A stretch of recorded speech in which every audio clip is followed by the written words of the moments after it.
Hi ಎಲ್ಲರಿಗೂ ನಮಸ್ಕಾರ. Fun food M2 ಚಾನಲ್ಗೆ ಸ್ವಾಗತ. ಈ ದಿನ ಫ್ರೆಂಚ್ ಫ್ರೈಸ್ನ ಮಾಡ್ತಾ ಇದ್ದೀನಿ. ಫ್ರೆಂಚ್ ಫ್ರೈಸ್ ಅಂದರೆ ಯಾರಿಗೆ ಇಷ್ಟ ಇಲ್ಲ ಹೇಳಿ? ಚಿಕ್ಕವರಿಂದ ಹಿಡಿದು ದೊಡ್ಡವ್ರ ತನಕ ಎಲ್ರಿಗೂ ಇಷ್ಟ ಆಗುವಂತಹ ಫ್ರೆಂಚ್ ಫ್ರೈಸ್ನ ಮಾಡ್ತಾ ಇದ್ದೀನಿ. ಆದರೆ ಈ ಫ್ರೆಂಚ್ ಫ್ರೈಸ್ನ ಯಾವುದರಿಂದ ಮಾಡ್ತಾಯಿದ್ದೀನಿ ಗೊತ್ತಾ? ರವೆಯನ್ನು ಬಳಸ್ಕೊಂಡು ಫ್ರೆಂಚ್ ಫ್ರೈಸ್ನ ಮಾಡ್ತಾಯಿದ್ದೀನಿ. ತುಂಬ ರುಚಿಯಾಗಿರುತ್ತೆ, ತುಂಬ ಕ್ರಿಸ್ಪಿಯಾಗಿರುತ್ತೆ. ಮತ್ತ್ಯಾಕೆ ತಡ, ಬನ್ನಿ ಹೇಗೆ ಮಾಡೋದು ಅಂತ ನೋಡೋಣ. ಅದಕ್ಕಿಂತ ಮುಂಚೆ ಇನ್ನೂ ಯಾರಾದರೂ ನನ್ನ ಚಾನಲ್ನ ಸಬ್ಸ್ಕ್ರೈಬ್ ಮಾಡ್ಕೊಳ್ದೆ ನೋಡ್ತಾ ಇದ್ದರೆ ದಯವಿಟ್ಟು ಸಬ್ಸ್ಕ್ರೈಬ್ ಮಾಡಿಕೊಂಡು ಸಪೋರ್ಟ್ ಮಾಡಿ.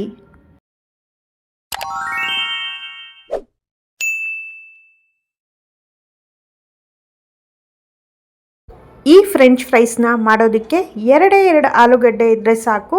ಅದ್ರ ಜೊತೆಲಿ 1 ಕಪ್ ರವೆನ ತೊಗೊಂಡಿದ್ದೀನಿ. ಸಣ್ಣ ರವೆನ ತೊಗೊಂಡಿದ್ದೀನಿ. ಯಾವುದೇ ರೀತಿಯ ರವೆನ ತೊಗೋಬೋದು. ಆಲೂಗಡ್ಡೆ ಸಿಪ್ಪೆ ಎಲ್ಲ ತೆಗೆದು ನೀಟಾಗಿ ತೊಳೆದು ಎತ್ತಿಟ್ಕೊಳ್ತಾ ಇದ್ದೀನಿ. ಬರೀ ರವೆಲ್ ಮಾಡೋದು ಅಂತ ಹೇಳಿದ್ದೆ, ಆಲೂಗಡ್ಡೆ ಯಾಕೆ ತೊಗೊಂಡಿದ್ದೀನಿ ಅಂತ ಯೋಚನೆ ಮಾಡ್ತಾ ಇದ್ದೀರಾ? ಹೇಳ್ತೀನಿ ಬನ್ನಿ. ಈ ರೀತಿಯಾಗಿ ಆಲೂಗಡ್ಡೆನ ಕಟ್ ಮಾಡಿ ಇಟ್ಕೊಂಡಿದ್ದೀನಿ. ಹಾಗೆ ಆ ವೈಟ್ ನೀರು ಏನಿದೆ ಅದೆಲ್ಲ ಕ್ಲಿಯರ್ ಆಗಬೇಕು. ಅಲ್ಲಿ ತನಕ 2-3 ಸತಿ ಆಲೂಗಡ್ಡೆನ ತೊಳಿಬೇಕಾಗುತ್ತೆ. ಈ ರೀತಿ ನೀರು ಪ್ಲೇನಾಗಿ ಇರಬೇಕು. ತೊಳೆದಿರುವಂತಹ ಆಲೂಗಡ್ಡೆನ ಈ ರೀತಿ ಒಂದು ದಪ್ಪ ತಳದ ಒಂದು ಪಾತ್ರೆ ಇಟ್ಕೊಂಡು ಅದರಲ್ಲಿ ಒಂದು ರಿಂಗನ್ನು ಇಟ್ಟು ಅದರ ಮೇಲೆ ಈ ರೀತಿಯಾಗಿ ಜಾಲರಿ ಇರುವಂತಹ ಒಂದು ಪಾತ್ರೆನ ಇಡ್ತಾ ಇದ್ದೀನಿ. ಈ ರೀತಿಯಾಗಿ ಪಾತ್ರೆ ಇದ್ದರೆ ಇಡ್ಬೋದು, ಇಲ್ಲ ಒಂದು ಪ್ಲೇನ್ ತಟ್ಟೆ ಕೂಡ ಇಡ್ಬೋದು.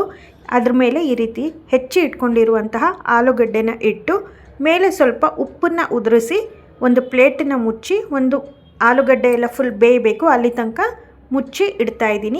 ಈ ರೀತಿಯಾಗಿ ಸ್ಟೀಮ್ ಮಾಡಿ ಆಲೂಗಡ್ಡೆನ ಬೇಯಿಸ್ಕೊಳ್ಳೋದ್ರಿಂದ ನೀರಿನಂಶ ಹೆಚ್ಚಾಗಿ ಇರೋದ್ರಿಂದ ಕುಕ್ಕರಲ್ಲೂ ಸಹ ಬೇಯಿಸಿ ಇಟ್ಕೋಬೋದು. ನೀರು ಜಾಸ್ತಿ ಇರದೇ ಇರೋ ಹಾಗೆ ನೋಡ್ಕೋಬೇಕಾಗತ್ತೆ. ಆಲೂಗಡ್ಡೆ ಬೇಯೋ ಅಷ್ಟರಲ್ಲಿ ಇನ್ನೊಂದು ಕಡೆಗೆ ಒಂದು ಪಾತ್ರೆ ಇಟ್ಕೊಂಡು 3/4 ಕಪ್ ಆಗುವಷ್ಟು ನೀರನ್ನು ಹಾಕಿದ್ದೀನಿ. 1 ಕಪ್ ರವೆ ತೊಗೊಂಡ್ರೆ ಅದರದ್ದು 3/4 ಕಪ್ ಆಗುವಷ್ಟು ನೀರನ್ನು ಹಾಕ್ಕೋಬೇಕಾಗತ್ತೆ. ಈ ನೀರಿಗೆ ಒಂದು ಚಿಟಿಕೆ ಉಪ್ಪು, ಚಿಟಿಕೆ ಆಗುವಷ್ಟು ಎಣ್ಣೆನ ಹಾಕಿ ನೀಟಾಗಿ ಮಿಕ್ಸ್ ಮಾಡಿಕೊಂಡು 1 ಕಪ್ ರವೆ ಇದೆಯಲ್ಲ ಅದನ್ನು ಸ್ವಲ್ಪ ನೀರು ಬಿಸಿ ಆದಮೇಲೆ ಹಾಕಿ ಈ ರೀತಿ ಕೈ ಬಿಡ್ದಿರೇ ಗೂರಾಡ್ತಾ ಇರಬೇಕು. 1 ಕಪ್ ರವೆಗೆ 3/4 ಕಪ್ ನೀರು ಅಷ್ಟನ್ನೇ ಹಾಕ್ಕೋಬೇಕು. ಅಳತೆ ಸ್ವಲ್ಪ ಇಂಪಾರ್ಟೆಂಟ್ ಆಗುತ್ತೆ ಇಲ್ಲಿ. ರವೆ ಇನ್ನೂ ಗಟ್ಟಿ ಇದೆ, ಬೆಂದಿಲ್ಲ ಅನಿಸಿದ್ರೂ ಪರವಾಗಿಲ್ಲ, ನಾವು ಇದೇ ರೀತಿಯೇ ಮಾಡ್ಕೋಬೇಕಾಗುತ್ತೆ. ಈ ರೀತಿಯೆಲ್ಲ ರವೆ ಸ್ವಲ್ಪ ಗಟ್ಟಿ ಆದಮೇಲೆ ಒಂದು 5 ನಿಮಿಷ ಒಂದು ತಟ್ಟೆನ ಮುಚ್ಚಿ ಇಡಬೇಕು. ರವೆ ನೀಟಾಗಿ ಬೇಯುತ್ತೆ, ಏನೂ ತೊಂದರೆ ಇಲ್ಲ. ಆದರೆ ನೀರಿನಂಶ ಜಾಸ್ತಿ ಇರಬಾರ್ದು, ಅದಕ್ಕೋಸ್ಕರ ಈ ರೀತಿಯಾಗಿ ಮಾಡ್ಕೋಬೇಕಾಗುತ್ತೆ. ಅಷ್ಟರಲ್ಲಿ ಸ್ಟೀಮ್ಗಿಟ್ಟಿರುವಂತಹ ಆಲೂಗಡ್ಡೆನೂ ಸಹ ತುಂಬಾ ಚೆನ್ನಾಗಿ ಬೆಂದಿದೆ, ನೋಡ್ತಾ ಇರ್ಬೋದು. ಇದನ್ನು ಒಂದು ತಟ್ಟೆಗೆ ಟ್ರಾನ್ಸ್ಫರ್ ಮಾಡಿಕೊಂಡು ಬಿಸಿ ಇರುವಾಗಲೇ ಚೆನ್ನಾಗಿ ಮ್ಯಾಶ್ ಮಾಡ್ಕೋಬೇಕಾಗತ್ತೆ. ಈ ಫ್ರೆಂಚ್ ಫ್ರೈಸ್ ಏನಿದೆ ಇದನ್ನು ರವೆನಲ್ಲೇ ಮಾಡ್ಕೋಬೋದು, ಏನು ತೊಂದರೆ ಇಲ್ಲ, ತುಂಬಾ ಚೆನ್ನಾಗಿ ಬರುತ್ತೆ. ಆದರೆ ಆಲೂಗಡ್ಡೆ ಹಾಕಿ ಮಾಡೋದ್ರಿಂದ ಹೊರಗಡೆ ಯಾವ ರೀತಿ ಫ್ರೆಂಚ್ ಫ್ರೈಸ್ ಸಿಗುತ್ತೆ ಆ ಟೇಸ್ಟ್ ಬರುತ್ತೆ ಅನ್ನೋ ಕಾರಣಕ್ಕೆ ರವೆ ಜೊತೆಯಲ್ಲಿ ಸ್ವಲ್ಪ ಆಲೂಗಡ್ಡೆನ ಮಿಕ್ಸ್ ಮಾಡ್ಕೊಳ್ತಾ ಇದ್ದೀನಿ ಅಷ್ಟೇ. ಆಲೂಗಡ್ಡೆ ಬೇಡ ಅನ್ನೋದಾದರೆ ಅದನ್ನು ಸ್ಕಿಪ್ ಕೂಡ ಮಾಡ್ಕೋಬೋದು. ಮಕ್ಕಳಿಗೆ ಕೊಡೋದ್ರಿಂದ ಅವರು ಹೊರಗಡೆ ತಿಂಡಿ ಹೆಚ್ಚಾಗಿ ಇಷ್ಟಪಡ್ತಾರಲ್ವ, ಅದಕ್ಕೋಸ್ಕರ ಈ ರೀತಿಯಾಗಿ ಮಾಡಿದ್ರೆ ತುಂಬಾ ರುಚಿಯಾಗಿ ಬರುತ್ತೆ. ಇನ್ನು ರವೆ ಹಾಕಿ ಮಾಡೋದ್ರಿಂದ ತುಂಬಾ ಗರಿಗರಿಯಾಗಿ ಕೂಡ ಬರುತ್ತೆ. ಆಲೂಗಡ್ಡೆ ಎಲ್ಲ ನೀಟಾಗಿ ಮ್ಯಾಶ್ ಮಾಡಿಕೊಂಡು ಈ ರೀತಿಯಾಗಿ ಹಿಟ್ಟಿನ ಕನ್ಸಿಸ್ಟೆನ್ಸಿ ಬರಬೇಕು. ಕೈಯಲ್ಲಿ ಈ ರೀತಿ ಮಾಡಿದ್ರೆ ತುಂಬ ಚೆನ್ನಾಗಿ ಮೃದುವಾಗಿ ಒಂದು ಹಿಟ್ಟಿನ ಕನ್ಸಿಸ್ಟೆನ್ಸಿ ಬರುತ್ತೆ. ಇದನ್ನು ಸೈಡಲ್ಲಿಟ್ಟು ಬೇಯಿಸಿ ಇಟ್ಕೊಂಡಿರುವಂತಹ ರವೆ ಏನಿದೆ ಅದನ್ನು ಸಹ ಚೆನ್ನಾಗಿ ನಾದ್ಕೋಬೇಕಾಗತ್ತೆ. ಅದು ಇದೇ ರೀತಿಯೇ ಒಂದು ಹಿಟ್ಟಿನ ಕನ್ಸಿಸ್ಟೆನ್ಸಿ ಬರಬೇಕು, ಅಲ್ಲಿ ತನಕ ಚೆನ್ನಾಗಿ ನಾದ್ಕೋಬೇಕು ಕೈಯಲ್ಲೇ. ನೋಡ್ತಾ ಇರ್ಬೋದು ಈ ರೀತಿಯಾಗಿ ಚೆನ್ನಾಗಿ ನಾದ್ಕೊಂಡಾಗ ನೋಡಿ ರವೆ ಏನಿದೆ ಚೆನ್ನಾಗಿ ಮೃದುವಾಗಿ ಈ ರೀತಿ ಆಗುತ್ತೆ. ಈಗ ಇದ್ರ ಜೊತೆ ಆಲೂಗಡ್ಡೆ ಮ್ಯಾಶ್ ಮಾಡಿಟ್ಕೊಂಡಿದ್ದೀವಲ್ಲ ಅದನ್ನು ಸೇರಿಸಿ ಮತ್ತೊಂದು ಸತಿ ನಾದ್ಕೋಬೇಕಾಗುತ್ತೆ. ನಾವು ಮಾಮೂಲಿ ಫ್ರೆಂಚ್ ಫ್ರೈಸ್ ಮಾಡ್ತೀವಲ್ಲ, ಆಲೂಗಡ್ಡೆ ಎಲ್ಲ ನೀಟಾಗಿ ತೊಳೆದ್ಬಿಟ್ಟು ಸಣ್ಣಕ್ಕೆ ಹೆಚ್ಚಿ ಮಾಡ್ತೀವಲ್ಲ, ಆ ಮೆಥಡ್ಗಿಂತ ಈಗ ನಾನು ಮಾಡ್ತಿರೋ ಮೆಥಡ್ ಇದೆಯಲ್ಲ ಇದು ತುಂಬ ಸುಲಭ, ಬಹಳ ಬೇಗನೆ ಆಗೋಗುತ್ತೆ. ಹಾಗೆ ಜಾಸ್ತಿ ಎಣ್ಣೆ ಸಹ ಹೀರ್ಕೊಳ್ಳೋದಿಲ್ಲ. ಈಗ ಒಂದು ಕವರ್ ಅಥವಾ ಬಟರ್ ಪೇಪರ್ ಇದ್ದರೆ ಬಟರ್ ಪೇಪರ್ನೂ ಸಹ ತಗೋಬೋದು. ನಾನಿಲ್ಲಿ ಕವರ್ನ ತೊಗೊಂಡಿದ್ದೀನಿ. ಲಟ್ಟಣಿಗೆಗೆ ಸ್ವಲ್ಪ ಎಣ್ಣೆನ ಹಚ್ಕೊಂಡು ಹಿಟ್ಟಲ್ಲಿ ಚಿಕ್ಕದಾಗಿ ಒಂದು ಚಪಾತಿ ಹಿಟ್ಟಿನ ಗಾತ್ರಕ್ಕೆ ಉಳ್ಳೆಗಳ ಥರ ಮಾಡಿಕೊಂಡು ಈ ರೀತಿ ಕೈಯಲ್ಲಿ ಸ್ವಲ್ಪ ತಟ್ಕೊಂಡು ಆಮೇಲೆ ಈ ರೀತಿ ಯಾವುದೇ ರೀತಿಯ ಹಿಟ್ಟನ್ನು ಸಹ ಇಲ್ಲಿ ಬಳಸ್ಕೊಂಡಿಲ್ಲ. ಮೈದಾ ಹಿಟ್ಟಾಗಿರ್ಬೋದು, ಕಾರ್ನ್ಫ್ಲೋರ್ ಆಗಿರ್ಬೋದು, ಯಾವುದೇ ಹಿಟ್ಟನ್ನು ಬಳಸ್ದೇನೆ ರವೆ ಮತ್ತು ಆಲೂಗಡ್ಡೆನಲ್ಲೇ ಈ ರೀತಿಯಾಗಿ ಮಾಡ್ಕೋಬೋದು. ಈ ರೀತಿ ಲಟ್ಟಿಸ್ಕೊಂಡಿದ್ದಾದಮೇಲೆ ಒಂದು ಚಾಕುನ ತಗೊಂಡು ಎಡ್ಜಸ್ನೆಲ್ಲ ನಾನು ಸಪ್ರೇಟ್ ಮಾಡ್ಕೊಳ್ತಾ ಇದ್ದೀನಿ.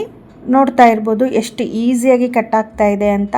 ಚಾಕುಗೂ ಸಹ ಎಲ್ಲೂ ಏನೂ ಅಂಟ್ಕೊಳ್ತಾ ಇಲ್ಲ. ಅಕಸ್ಮಾತ್ ಚಾಕುಗೆ ಏನಾದರೂ ಅಂಟ್ಕೊಳ್ತಾ ಇದೆ ಅಂದರೆ ಚಾಕುಗೆ ಸ್ವಲ್ಪ ಎಣ್ಣೆನ ಹಚ್ಕೊಳ್ಳಿ, ಅಂಟ್ಕೊಳ್ಳೋದಿಲ್ಲ, ನೀಟಾಗಿ ಬರುತ್ತೆ. ಈ ರೀತಿಯಾಗಿ ಎಡ್ಜಸ್ ಎಲ್ಲ ಕಟ್ ಮಾಡಿಕೊಂಡು ನಿಮಗೆ ಯಾವ ಶೇಪ್ ಬೇಕೋ ಆ ಶೇಪಲ್ಲಿ ಕಟ್ ಮಾಡ್ಕೋಬೋದು. ನಾನಿಲ್ಲಿ ಫ್ರೆಂಚ್ ಫ್ರೈಸ್ ಯಾವ ರೀತಿ ಮಾಡ್ತೀವೋ ಅದೇ ರೀತಿಯೇ ಕಟ್ ಮಾಡ್ಕೊಳ್ತಾ ಇದ್ದೀನಿ. ನಾವು ಈ ರೀತಿ ಮಾಡ್ಕೊಳ್ತಿರುವಂತಹ ಫ್ರೆಂಚ್ ಫ್ರೈಸ್ನ ಒಂದು ಜಿಪ್ ಕವರಲ್ಲಿ ಹಾಕಿ ಇಟ್ಟು ತಿಂಗಳಾನುಗಟ್ಟಲೆ ಸಹ ಯೂಸ್ ಮಾಡ್ಕೋಬೋದು. ಇದೇನು ಕೆಡೋದಿಲ್ಲ, ತುಂಬಾ ಚೆನ್ನಾಗಿ ಬರುತ್ತೆ. ನಮಗೆ ಯಾವಾಗ ತಿನ್ನಬೇಕು ಅನಿಸುತ್ತೋ ಆಗ ಎಣ್ಣೆಯಲ್ಲಿ ಕರೆದುಬಿಟ್ಟು ನಾವು ತಿನ್ಬೋದು. ಫ್ರೆಶ್ಶಾಗಿ ಕೂಡ ಇರುತ್ತೆ. ಈ ರೀತಿಯಾಗಿ ಮಾಡಿಕೊಂಡು ನಾವು ಸ್ಟೋರ್ ಮಾಡಿ ಇಟ್ಕೊಂಡಾಗ ಬೇಸಿಗೆ ರಜೆನೂ ಸ್ಟಾರ್ಟ್ ಆಗಿದೆ.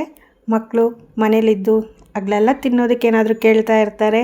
ಇದನ್ನು ನಾವು ಇಮಿಡಿಯೇಟಾಗಿ ಅವರಿಗೆ ಮಾಡಿಕೊಡ್ಬೋದು. ಅವರು ತುಂಬ ಇಷ್ಟಪಟ್ಟು ತಿಂತಾರೆ. ಹಾಗೆ ಸಡನ್ನಾಗಿ ಮನೆಗೆ ಗೆಸ್ಟ್ ಯಾರಾದರೂ ಬಂದಾಗ ನಾವು ಈ ರೀತಿಯಾಗಿ ಮಾಡಿಕೊಡ್ಬೋದು, ಅವ್ರಿಗೂ ಸಹ ಇಷ್ಟ ಆಗುತ್ತೆ. ಈ ರೀತಿಯಾಗಿ ಕಟ್ ಮಾಡಿರುವಂತಹ ಫ್ರೆಂಚ್ ಫ್ರೈಸ್ನ ಒಂದೊಂದಾಗೆ ತೊಗೊಂಡು ಸ್ವಲ್ಪ ಈ ರೀತಿ ನಾನು ರೋಲ್ ಮಾಡ್ಕೊಳ್ತೀನಿ. ಫ್ರೆಂಚ್ ಫ್ರೈಸ್ದೇನಿದೆ ಆ ರೀತಿ ಶೇಪ್ ಬರಬೇಕು, ಅದಕ್ಕೋಸ್ಕರ ಈ ರೀತಿಯಾಗಿ ರೋಲ್ ಮಾಡ್ಕೊಳ್ತೀನಿ.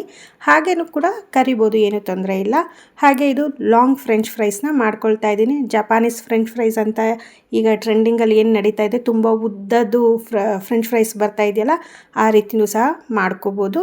ಹಾಗೆಯೇ ಹಿಟ್ಟು ಕಲಿಸ್ಬೇಕಾದ್ರೆ ಏನಿದು ಆಲೂಗಡ್ಡೆ ಮತ್ತು ರವೆ ನಾವು ಮ್ಯಾಶ್ ಮಾಡ್ಕೊಳ್ತೀವಿ, ಆವಾಗಲೇ ಬೇಕಾಗಿರುವಂಥ ಫ್ಲೇವರು ಸಹ ಆ್ಯಡ್ ಮಾಡ್ಕೋಬೋದು. ಶುಂಠಿ ಬೆಳ್ಳುಳ್ಳಿದು ಫ್ಲೇವರ್ನ ಆ್ಯಡ್ ಮಾಡ್ಕೋಬೋದು, ಜೀರಿಗೆ ಹಾಕ್ಕೋಬೋದು. ನಾನಿಲ್ಲಿ ಪ್ಲೇನಾಗೇ ಇರಲಿ ಅಂತ ನಾನು ಏನು ಮಿಕ್ಸ್ ಮಾಡ್ಕೊಂಡಿಲ್ಲ. ಆಮೇಲೆ ಬೇಕಿದ್ರೆ ನಾವು ಮಾಡ್ಕೋಬೋದು. ರೆಡಿಯಾಗಿರುವಂತಹ ಫ್ರೆಂಚ್ ಫ್ರೈಸ್ನ ಕಾದಿರುವಂತಹ ಎಣ್ಣೆಯಲ್ಲಿ ಹಾಕ್ಕೊಳ್ತಾ ಇದ್ದೀನಿ.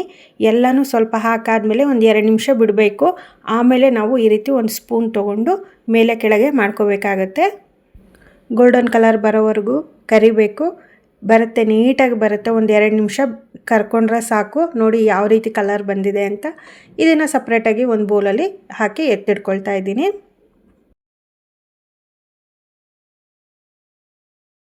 ಈಗ ಲಾಂಗ್ ಫ್ರೆಂಚ್ ಫ್ರೈಸ್ನ ಹಾಕ್ಕೊಳ್ತಾ ಇದ್ದೀನಿ. ಇದನ್ನು ಹಾಕ್ಕೊಳ್ಬೇಕಾದ್ರೆ ಸ್ವಲ್ಪ ಹುಷಾರಾಗಿರಬೇಕು, ಯಾಕಂದರೆ ನಿಧಾನಕ್ಕೆ ಹಾಕ್ಕೋಬೇಕಾಗುತ್ತೆ, ಕಟ್ಟಾಗೋ ಚಾನ್ಸಸ್ ಇರುತ್ತೆ. ಹಾಗಾಗಿ ಇದನ್ನು ಸಹ ಗೋಲ್ಡನ್ ಕಲರ್ ಬರೋವರೆಗೂ ಕರೆದ್ರೆ ಆಯಿತು.